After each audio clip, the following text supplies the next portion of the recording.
Welcome to Luca and Miguel. Enjoy the video.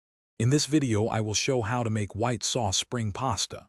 First, let's gather our essential ingredients. You'll need 8 ounces of your preferred pasta, like fettuccine or penne, and 1½ cups of whole milk.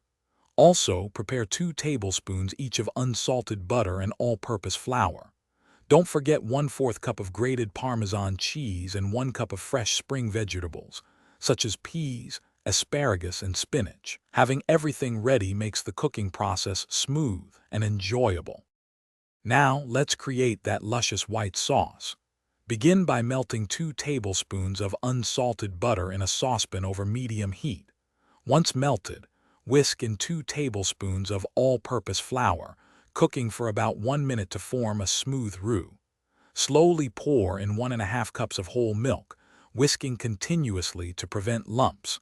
Continue cooking until the sauce thickens to your desired consistency. Then stir in 1/4 cup of grated Parmesan cheese until it's perfectly smooth. With our sauce ready, it's time to bring in the pasta and fresh spring vegetables. Cook 8 ounces of your chosen pasta until it's perfectly al dente, following the package instructions.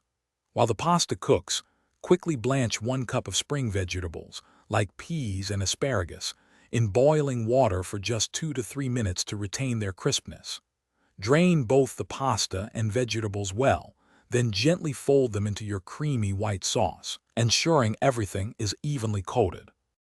To finish, season your white sauce spring pasta with salt and freshly ground black pepper to taste. A little pinch of each really enhances the flavors. For a beautiful presentation and an extra burst of freshness, garnish with some finely chopped fresh herbs, perhaps parsley or chives. Serve this delightful pasta dish immediately while it's warm and inviting. It's a wonderfully satisfying meal that's perfect for any occasion. Thanks for watching and please subscribe. It's the best investment you'll ever make.